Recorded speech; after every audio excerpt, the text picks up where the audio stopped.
autant de gens rentrent dans de la peur, de l'angoisse, du stress excessif, voire dépression? Parmi les raisons, c'est que nous n'avons pas compris comme il se doit qu'il faut méditer et vivre avec les versets d'Allah subhanahu wa ta'ala, avec les signes d'Allah azza wa jal, avec la parole d'Allah tabaraka wa ta'ala. Je vais vous donner un verset coranique qui vous permettra de vous débarrasser de l'excès de peur, d'angoisse, de stress. Si nous le comprenons comme il se doit, nous le méditons et nous vivons avec. Avant cela, de manière générale, Allah azza wa jal nous rappelle que le Coran dans son entièreté, c'est une guérison et un remède. Nous avons révélé, descendu dans le Coran ce qu'il y a comme guérison pour les âmes, pour les cœurs, pour les poitrines des croyants. Eh bien, médite avec moi ce verset que je vais te donner. Allah Jalla wa Ala nous dit قُلْ لَنْ يُصِيبَنَا إِلَّا مَا كَتَبَ اللَّهُ لَنَا هُوَ مَوْلَانَا وَعَلَى اللَّهِ فَلْيَتَوَكَّلِ الْمُؤْمِنُونَ اللهم اجعلنا منهم. Allah Tabaraka wa Ta'ala nous dit قُلْ لَنْ يُصِيبَنَا, rien ne nous arrive si ce n'est ce qu'Allah Jalla wa Ala a décrété. Ça fait partie du destin. 50 000 ans avant qu'Allah crée les cieux et la terre, tout ce qui t'arrive avait déjà été écrit, décrété. Mais avait été décidé par qui? Cela avait été décidé par qui? C'est cela qui te rassure. Par Allah. Donc tu n'es pas seul. Donc tout ce qui t'arrive, dis-toi de toute manière, je n'aurais pas pu le repousser puisque cela a été décidé par Allah tabaraka wa ta'ala. Bien sûr, nous avons le libre arbitre. Nous devons œuvrer. Allah nous a donné une conscience afin de distinguer, de différencier le bien du mal.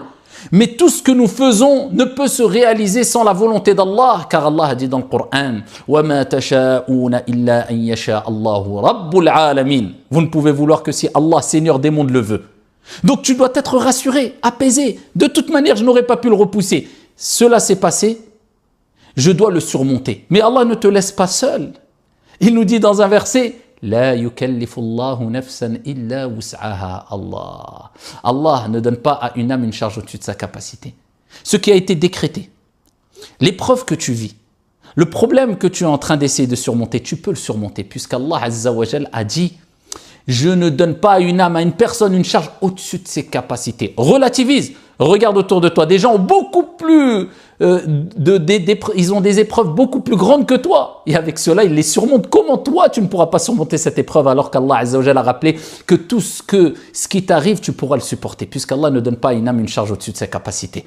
قُلْ لَنْ يُصِيبَنَا إِلَّا مَا كَتَبَ اللَّهُ لَنَا لَا عَلَيْنَا. Allah n'a pas dit عَلَيْنَا. C'est en ta faveur ce qui t'arrive, c'est pas contre toi, puisque même les épreuves, nous le savons, il y a un bien derrière chaque épreuve, il faut savoir chercher le bien où il se trouve. Et derrière chaque mal, il se cache un bien, puisque tout ce qui nous arrive vient de Al-Hakim, le sage par excellence. Et que tu le comprennes ou pas, il y a une sagesse derrière la volonté d'Allah Azza wa Jalla et derrière tout ce qui t'arrive. Et parmi les sagesses des épreuves, c'est une purification. C'est un rappel à l'ordre. Allah Azza wa Jal veut que tu reviennes vers lui. Puisque lors des épreuves, c'est à ce moment-là où on a tendance de s'en remettre à Allah, puisqu'on sait que personne ne peut venir en notre aide, ne peut venir nous aider si ce n'est Allah subhanahu wa ta'ala. On lève nos mains et on dit Ya Allah, Ya Rab. C'est lors des épreuves, souvent. Allah te pousse à revenir vers les priorités, ce qui est le plus important dans ta vie. On a tendance à se noyer dans ce bas monde et dans les plaisirs et dans les responsabilités mondaines, etc. Donc, on a besoin de ces piqûres de rappel à travers les épreuves. Quand tu prends conscience que tout ce qui t'arrive, ça a été décrété, ça vient d'Allah et tu peux le supporter. Et en plus de cela, continue avec moi.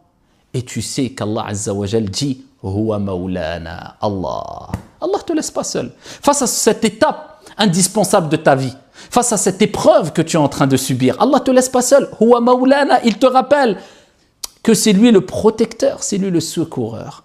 Donc, tu as ces épreuves dans la vie. Tu as besoin d'aide, tu as besoin de quelqu'un qui te protège, tu as besoin de secours. Huwa Maulana, celui qui a mis cela sur ton chemin, c'est lui qui te protégera, c'est lui qui te secourra. Donc, il ne te laisse pas seul, Allah subhanahu wa ta'ala. Et c'est une preuve d'amour.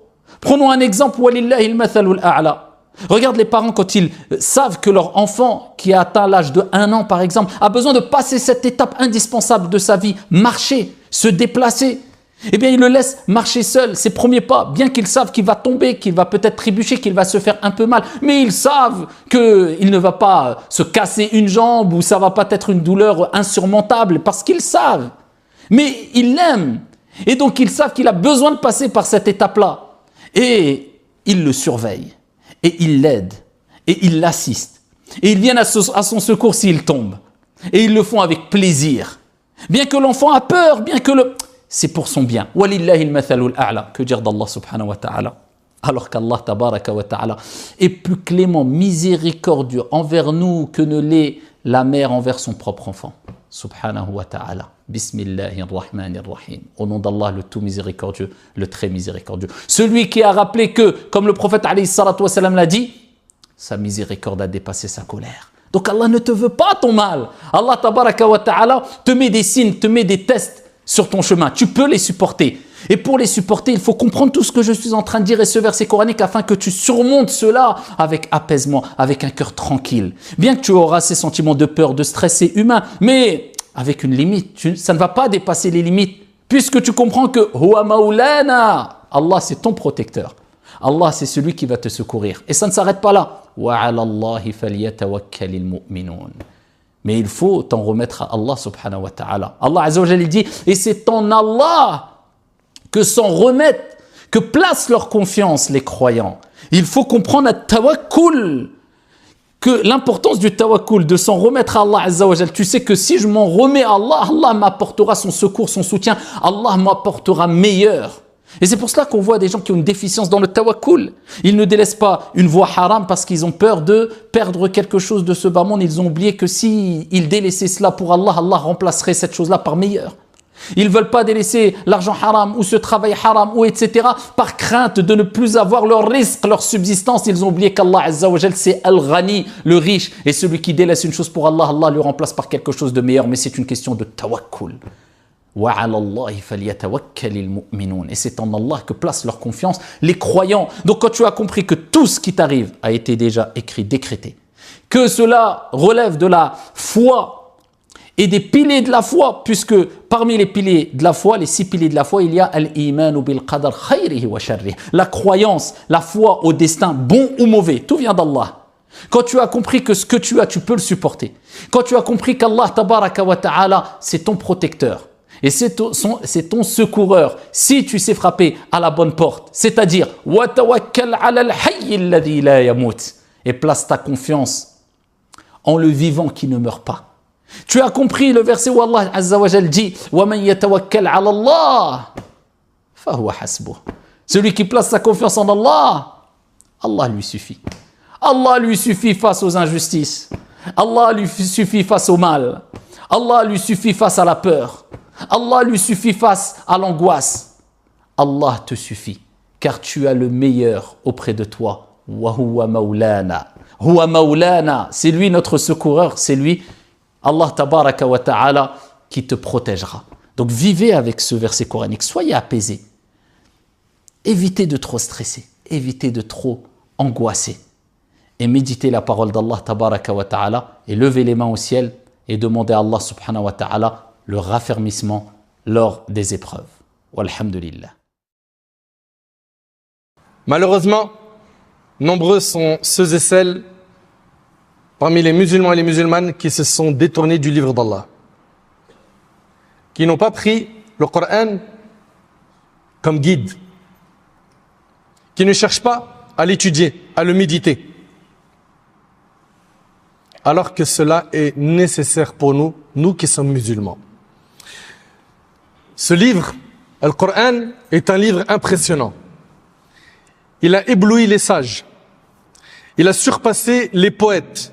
Il a défié les écrivains et les éloquents. Il est construit avec force, éclatant dans son expression, magnifique dans son explication, puissant dans son argumentation et manifeste dans sa souveraineté. Ces merveilles ne cessent jamais. Les pieux ne se rassasient jamais du Coran. Plus on médite et on réfléchit sur ces versets, plus on reçoit de la guidée de la part d'Allah tabaraka wa ta'ala. Allah tabaraka wa ta'ala, nous parlons du Coran, il nous dit Kitabun uhkimat ayatuh thumma fussilat min ladun hakimin khabir. Allah ta'ala il nous dit ceci est un livre au verset parfait. Allahu Akbar. Allah subhanahu wa ta'ala, notre maître, il nous dit, ceci est un livre au verset parfait. Parfait dans sa composition, qu'il prédomine sur tous les autres livres. Parfait et détaillé. Détaillé ici, ça veut dire quoi? Ça veut dire que ce livre est parfait du point de vue de la forme et du sens. Ceci est un livre au verset parfait et détaillé, émanant d'un sage connaissant parfaitement toutes choses. Allahu Akbar. Il s'agit d'un livre prodigieux. Et parmi les aspects les plus grands et les plus étonnants de son miracle, c'est son impact profond sur les âmes des auditeurs. Wallahi al-azim, mes chers frères, mes chères sœurs, le Coran a un impact sur les cœurs impressionnant. Combien de personnes à l'époque du prophète alayhi salatu wassalam ont combattu l'islam et ils se sont retrouvés dans le rang des compagnons en ayant écouté le Coran? Combien de personnes de nos jours se convertissent à l'islam en ayant écouté le Coran? Et la question qu'il faut qu'on se pose tous, c'est pourquoi est-ce que le Coran ne nous fait pas d'effet? Pourquoi il fait de l'effet à d'autres et pas à nous? Parce qu'on ne le médite pas. C'est un livre qui décore nos meubles pour beaucoup d'entre nous, pour pas généraliser. Qui prend la poussière jusqu'à Ramadan pour beaucoup d'entre nous, pour pas généraliser. Est-ce qu'on en a fait réellement un guide? Est-ce qu'on a valorisé ce livre? Combien de temps est-ce que tu consacres au Coran chaque jour? Regarde ton téléphone et regarde le temps d'écran. Regarde combien de temps tu es resté sur WhatsApp, sur YouTube, sur TikTok, etc. Et pose-toi la question, pourquoi est-ce que tu donnes très peu de temps, voire aucune minute au livre d'Allah chaque jour? Pourquoi? N'as-tu pas besoin du Coran pour être guidé? N'as-tu pas besoin du Coran pour réussir ton examen le jour du jugement? Pourquoi, mes chers frères, pourquoi, mes chères sœurs, on s'est autant éloigné du livre d'Allah? Ce livre qui a énormément d'impact sur les cœurs. On va voir plein d'histoires où des non-musulmans à l'époque du prophète, ils ont écouté quelques versets. Ça a suffi pour qu'ils se convertissent à l'islam.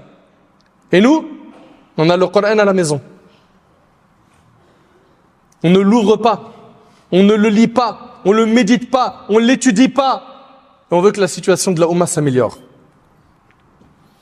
Le Coran est un livre magnifique. Il s'empare des cœurs et des émotions.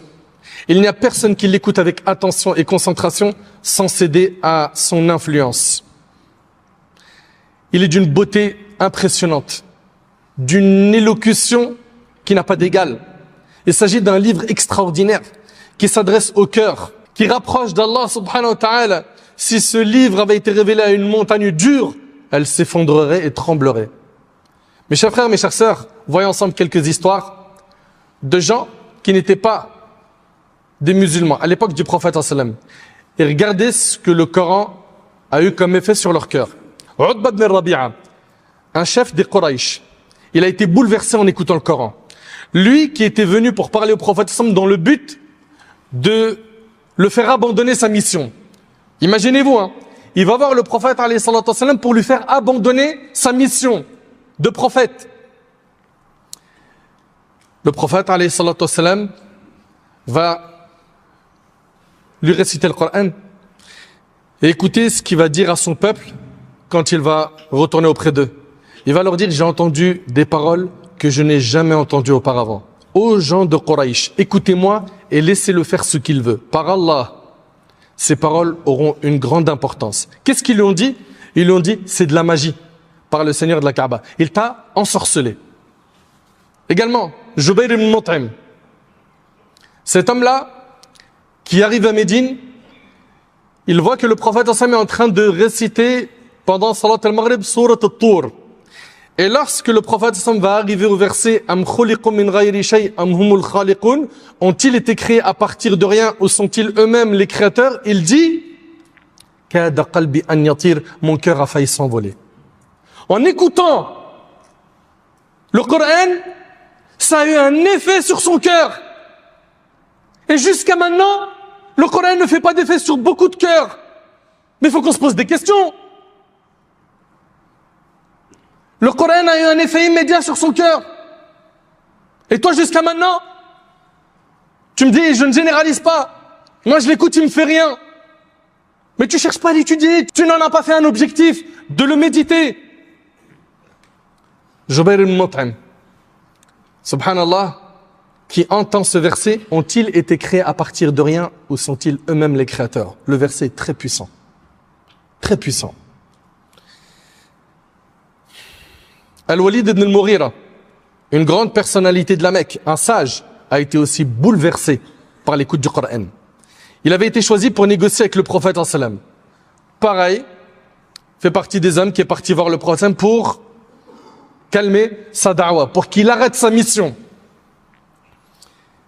Et subhanallah, quand il a écouté le prophète sallam lui réciter le Coran, qu'est-ce qu'il a dit? Il a dit, par Allah, son discours est d'une douceur exquise et d'une éloquence persuasive, tel un arbre majestueux dont la ramure en fleurs se déploie pour donner ses fruits et dont les racines développées sont solidement ancrées. Il surplombe et s'impose au-dessus de toute chose, sans que rien ne puisse le concurrencer. Il réduit à néant tout ce qui se trouve à son pied. Par Allah, ce n'est pas là l'œuvre d'un homme. Ça c'est Al-Walid ibn al-Mughira, qui n'était pas musulman et qui est parti écouter le prophète alayhi salatu wassalam. Sa'd ibn Mu'adh, radiyallahu ta'ala anhu, avant qu'il se convertisse à l'islam, lui qui était le chef des Haus, leur éminent leader, lorsqu'il a entendu ce que faisait Mus'ab ibn Umayr à son arrivée à Médine, Mus'ab avait été envoyé par le prophète sallam pour appeler les gens à l'islam à Médine. Quand Sa'd ibn Mu'adh entend que Mus'ab est en train de faire la da'wa, il prit sa lance et s'approcha furieux. Mais quand Mus'ab lui lut les premiers versets de Sourate Az-Zukhruf, ceux qui ont décrit la scène dirent « Par Allah, nous avons reconnu l'islam sur son visage avant même qu'il ne l'accepte. » Mes chers frères, Wallah, quand je lis ces histoires, moi j'ai le cœur qui saigne. Wallah al-Azim, je suis vraiment triste de voir à quel point on s'est éloigné du livre d'Allah subhanahu wa ta'ala. C'est même plus un objectif de l'ouvrir, de le lire, de le méditer, de mettre en pratique son contenu. Alors que c'est notre guide. ذَلِكَ الْكِتَابُ لَا رَيْبَ فِيهِ هُدًى لِلْمُتَّقِينَ. Allah Ta'ala dans Sourate Al-Baqarah, il nous dit, voici le livre au sujet duquel il n'y a aucun doute. C'est une guidée pour les pieux. Ce livre-là, c'est une guidée pour nous. On en a besoin pour trouver le salut sur terre et le jour du jugement. Et sans ce livre, on va vivre loin du chemin d'Allah, égaré, noyé dans les péchés. Sa'd ibn Mu'adh, donc ceux qui ont assisté à la scène, ils ont dit, par Allah, nous avons reconnu l'islam sur son visage avant même qu'il ne l'accepte. Oui, le Coran l'a transformé en un autre Sa'd. Et Sa'd, radiyallahu ta'ala anhu, cet homme-là, lorsqu'il s'est converti à l'islam, écoutez bien, il est resté musulman pendant 6 ans, puis après il est mort. Et le jour de sa mort, le trône du tout miséricordieux a tremblé. Le jour de la mort de ce noble compagnon Sa'd ibn Mu'adh, le trône d'Allah a tremblé. Mais qu'est-ce qu'il a fait en si peu de temps pour que le jour de sa mort, le trône d'Allah tremble? Le Négus, le roi de l'Abyssinie, chez qui les compagnons avaient été envoyés, ils avaient quitté la Mecque pour aller trouver refuge, une sécurité auprès du Négus. Lorsque Ja'far ibn Abi Talib a récité des versets de Sourate Maryam au Négus, les larmes du Négus coulèrent abondamment. Allahu Akbar. Vous trouvez normal autant d'histoires où on vous raconte que des non-musulmans ont écouté le Coran et ils ont été touchés, lui s'est converti, lui il a fait couler des larmes, et aujourd'hui nous qui sommes musulmans, on l'écoute, illa man rahimallah, sauf ceux à qui Allah fait miséricorde, et ça ne nous atteint presque pas. Lorsqu'il a pleuré, il a dit, ce message, c'est-à-dire celui du Coran, et celui apporté par Jésus, viennent d'une même source. Vous entendez? Ce message et celui apporté par Jésus viennent d'une même source. De même, certains des sages chrétiens, le Coran les décrit comme étant tellement touchés par son message qu'ils étaient incapables de s'exprimer et leurs yeux pleuraient comme un déluge. وَإِذَا سَمِعُوا مَا أُنزِلَ إِلَى الرَّسُولِ تَرَى أَعْيُنُهُمْ تَفِيضُ مِنَ الدَّمْعِ مِمَّا عَرَفُوا مِنَ الْحَقِّ. Lorsqu'ils entendent ce qui a été révélé au messager, c'est-à-dire au prophète sallallahu alayhi wa sallam, tu vois leurs yeux déborder de larmes en raison de la vérité qu'ils y reconnaissent. Combien sont nombreux ceux et celles qui n'étaient pas musulmans et qui ont été touchés. Les djinns ont été touchés lorsqu'ils ont entendu le Coran. Et ils ont dit dans Surat al-Jinn, Inna sami'na Qur'anan ajaba, yahdi illa ar-rushd fa'amanna bih, wa lan nushrika bi rabbina ahada. Nous avons entendu la lecture d'un livre merveilleux qui guide vers la droiture. Nous y avons cru et nous ne donnerons jamais plus aucun associé à notre Seigneur. Plus que cela, ils sont devenus des du'at ilallah, ils ont commencé à appeler autour d'eux à Allah subhanahu wa ta'ala, comme cela est relaté dans Surat al-Ahqaf. Le Coran, c'est ce qui va augmenter ta foi. Le Coran, c'est ce qui va raffermir ton cœur. كَذَلِكَ لِنُثَبِّتَ بِهِ فُؤَادَكَ وَرَتَّلْنَاهُ تَرْتِيلًا. Allah subhanahu wa ta'ala dit, nous l'avons révélé ainsi pour raffermir ton cœur. Et nous te l'avons exposé en détail. Ce livre vient d'Allah. C'est le miracle de tous les temps. Et personne, depuis l'époque du prophète sallam, et même jusqu'au jour du jugement, ne pourra faire un livre semblable au Coran. Allah tabarak wa ta'ala dit, قُلْ لَإِنِ اجْتَمَعَتِ الْإِنسُ وَالْجِنُّ عَلَى أَن يَأْتُوا بِمِثْلِ هَذَا الْقُرْآنِ لَا يَأْتُونَ بِمِثْلِهِ وَلَوْ كَانَ بَعْضُهُمْ لِبَعْضٍ ظَهِيرًا. Si les hommes et les djinns s'unissaient pour produire quelque chose de semblable à ce Coran, ils ne sauraient rien produire de semblable, même s'ils se soutenaient les uns les autres. Mes chers frères, mes chères sœurs, j'attire votre attention sur une chose. Même les poèmes les plus beaux et les plus doux, même les récits et romans les plus fascinants sont délaissés et on s'en lasse. On s'en lasse de les lire. Mais le Coran, jamais. Combien de livres et d'ouvrages, de lettres, de discours, d'articles ont connu leur heure de gloire et se sont répandus. Puis, avec le temps, ils ont disparu, ne laissant derrière eux que des souvenirs. Mais le Coran, il est resté. Le Coran est resté tel quel, toujours aussi nouveau et doux, comme s'il venait d'être révélé hier. Le Coran est resté tel quel. Allah Ta'ala, il dit, كتابا متشابها مثانية تقشعر منه جلود الذين يخشون ربهم ثم تلين جلودهم وقلوبهم إلى ذكر الله ذلك هدى الله يهدي به من يشاء.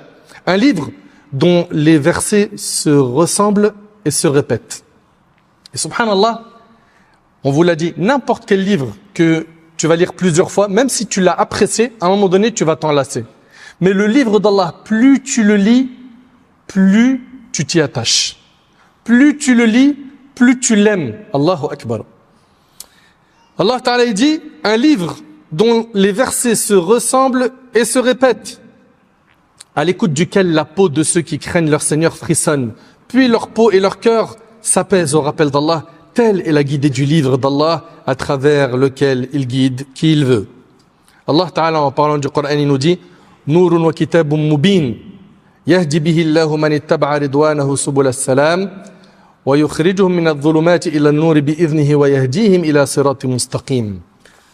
Vous sont venus d'Allah une lumière et un livre explicite par lequel Allah guide vers les chemins du salut ceux qui cherchent son agrément. Il les fait sortir des ténèbres vers la lumière par sa volonté et il les guide sur la voie droite. Ce livre-là ne contient que la vérité. Allah Ta'ala, il dit لا يأتيه الباطل من بين يديه ولا من خلفه تنزيل من حكيم حميد. Le faux ne l'atteint d'aucune part. Il est une révélation émanant d'un sage digne de louange. Allah Ta'ala dit لقد أنزلنا إليكم كتابا فيه ذكركم أفلا تعقلون.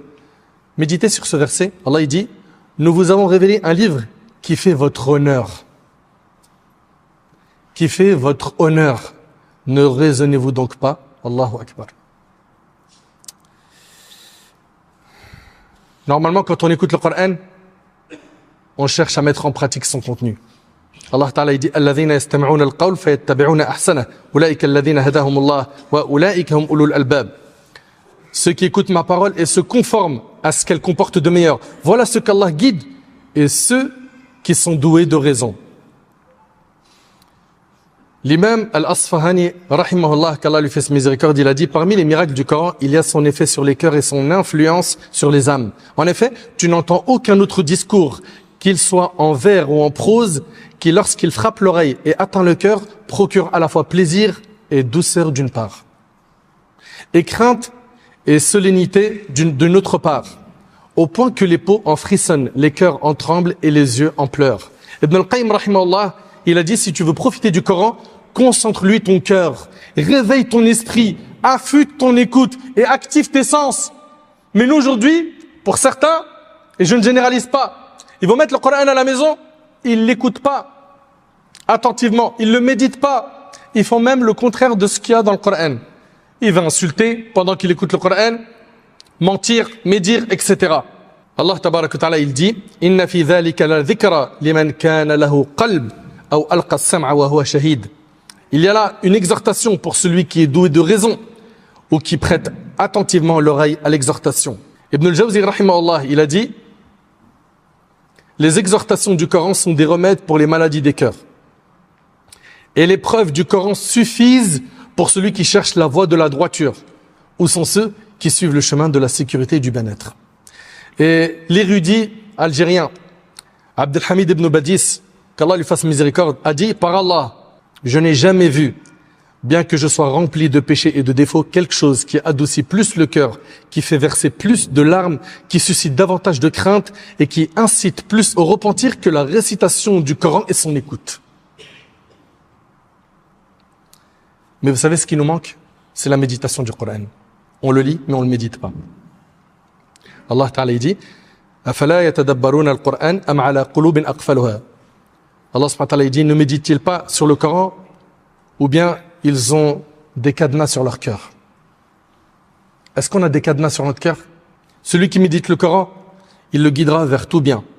Celui qui médite le Coran s'écartera de tout mal. Celui qui médite le Coran apprendra à connaître les plus beaux noms d'Allah et ses sublimes attributs. Quiconque médite le Coran recherchera les récompenses d'Allah subhanahu wa ta'ala et se préservera de la colère d'Allah en s'éloignant des péchés. Mes chers frères, mes chères sœurs, revenons au livre d'Allah afin qu'on puisse retrouver la sérénité intérieure, la joie du cœur. Car wallahi al-azim, tu sais, tu peux courir derrière le matériel et derrière le monde du haram pour procurer à ton cœur de la joie, tu ne réussiras pas à remplir ton cœur de joie, de quiétude, de sérénité si tu n'as pas la foi. Et cette foi, il faut qu'elle soit entretenue comme on entretient une plante, avec al-a'mal al-salih, avec les bonnes actions, avec le fait de s'écarter des péchés. Mais toi qui t'écartes du chemin du Coran, sache que tu es en train de mettre en danger ta vie future. En danger ta vie future. Donc revenons au livre d'Allah subhanahu wa ta'ala. Allah tabarak wa ta'ala, il nous dit فَاسْتَمْسِكْ بِالَّذِي أُوحِيَ إِلَيْكَ إِنَّكَ عَلَى صِرَاطٍ مُسْتَقِيمٍ وَإِنَّهُ لَذِكْرٌ لَكَ وَلِقَوْمِكَ وَسَوْفَ تُسْأَلُونَ. Allah subhanahu wa ta'ala dit au prophète sallallahu alayhi wa sallam, attache-toi fermement à ce qui t'a été révélé, car tu suis une voie droite. Le Coran est un honneur pour toi et ton peuple, et vous serez interrogés à son sujet. On sera interrogé sur le livre d'Allah subhanahu wa ta'ala. Est-ce qu'on lui a donné son droit? Est-ce que le message qu'Allah subhanahu wa ta'ala nous a envoyé, est-ce qu'on l'a étudié? Est-ce qu'on a nourri notre cœur avec les paroles d'Allah tabarak wa ta'ala? Est-ce qu'on s'est rapproché d'Allah par la lecture et la méditation et la mise en pratique du contenu du Coran? Beaucoup de questions auxquelles nous devons répondre urgemment, car tôt ou tard, l'ange de la mort viendra prendre notre âme. Certains se seront préparés parce qu'ils se sont conformés à ce qu'il y avait dans le livre d'Allah. D'autres regretteront et les regrets ne leur serviront pas à grand chose le jour du jugement. J'implore Allah tabarak wa ta'ala de me faciliter ainsi qu'à vous de mettre en pratique le contenu de cette khutbah. J'implore Allah tabarak wa ta'ala d'améliorer notre relation avec son livre. J'implore Allah tabarak wa ta'ala de nous guider sur le droit chemin. J'implore Allah tabarak wa ta'ala de nous pardonner nos manquements. J'implore Allah subhanahu wa ta'ala de faire